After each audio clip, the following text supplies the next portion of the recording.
મિત્રો સવારના વાગી ગયા છે 6 ને આપણે નીકળી ગયા છીએ ભોળા જવા માટે। આપણે પહોંચી ગયા છીએ લીમડી અને ચાલો હવે નાસ્તો પાણી કરી લઈ। ચાલો આપણે નીકળી ગયા છીએ લીમડીથી અને હવે આપણે જવાનું છે અતુલોટોમાં। રિક્ષા લેવા નહીં, મારા જીજુને તેડવા।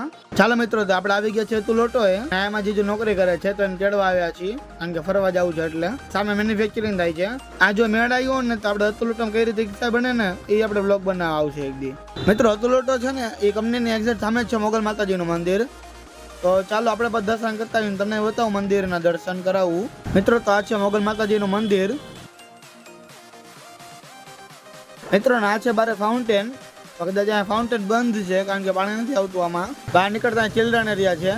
ચકડી જો કેટલી ત્રાહી કરી નાખી। ઊંચા નીચક છે, હિંચકા છે, લપસિયા છે, આ ઘણી એક્ટિવિટી છે નાના છોકરા માટે। ચાલો તો અહીંથી નીકળી ગયા છીએ। હવે આપણે જઈએ છીએ ગણપતિપુરા મંદિરે।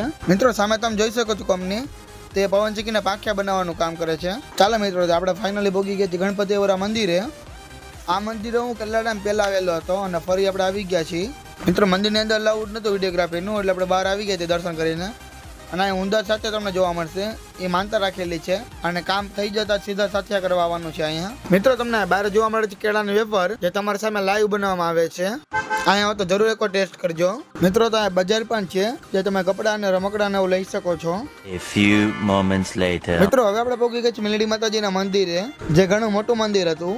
અને આ છે મંદિરના અંદરના દ્રશ્યો, જે તમે જોઈ શકો છો। અને મંદિરની છતમાં તમે જોઈ શકો છો જે કોતરકામ કરીને જે ડિઝાઇન બનાવેલી છે અને એની આસપાસ જારી મારેલી છે, જેથી કબૂતર ને પક્ષી ન જાય। ફાઇનલ મિત્રો આપણે સુરાપુરા ધામ ભોળાઈ પહોંચી ગયા છીએ।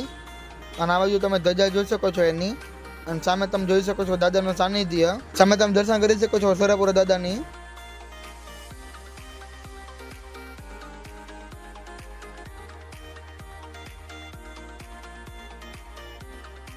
પાછળની સાઈડ આવે છે હવનકુંડ, અને તેની ઉપર તમે જોઈ શકો છો વ્હાઈટ કબૂતર અને ગ્રે કબૂતર।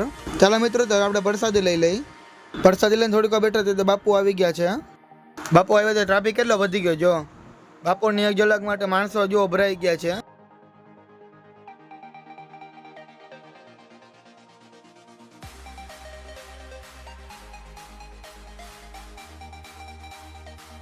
અહીંયા બાપુ બેઠક કરે છે, કોઈ પણ કઈ પ્રોબ્લેમ હોય તો બાપુને જણાવી। મિત્રો હવે આપણે જઈએ છીએ ઝરિયા મહાદેવ। ચાલો મિત્રો આપણે ઝરિયા મહાદેવ આવી ગયા છીએ। આપણે પહેલેથી ઝરિયા મહાદેવનો પૂરો વ્લોગ બનાવેલો છે। ઝરિયા મહાદેવનો પૂરો વ્લોગ જોવા માટે ઉપર આઈ બટનમાં ક્લિક કરો। મિત્રો આપણે આવી ગયા છીએ ચોટીલામાં આવેલ સ્વામિનારાયણ મંદિરે, જે આપણે ચોટીલા પર્વત પાસે જાય પેલા મંદિર આવે છે ત્યાં। અહીંયા લાઇટિંગથી પૂરું ડેકોરેશન કરેલું છે, તમે જોઈ શકો છો। તો ચાલો ઉપર જઈને બતાવું તમને। મિત્રો અહીંયા તમને સૌ પ્રથમ સામે તમને જોવા મળશે રામ, લક્ષ્મણ અને સીતા। તેની બાજુમાં જોવા મળશે રાધા કૃષ્ણ। પછી તમને જોવા મળશે સંતોષી માતા। તેની આગળ છે ગણપતિ દાદા। તેની આગળ છે મિત્રો જલારામ બાબા। પછી તમને જોવા મળશે હનુમાન દાદા, અને છેલ્લે છે મહાદેવ। તો ચાલો મિત્રો મહાદેવના દર્શન કરીને આપણે ઘરે જાય છીએ, અને મળીએ આપણે બીજા લોકમાં। Bye bye.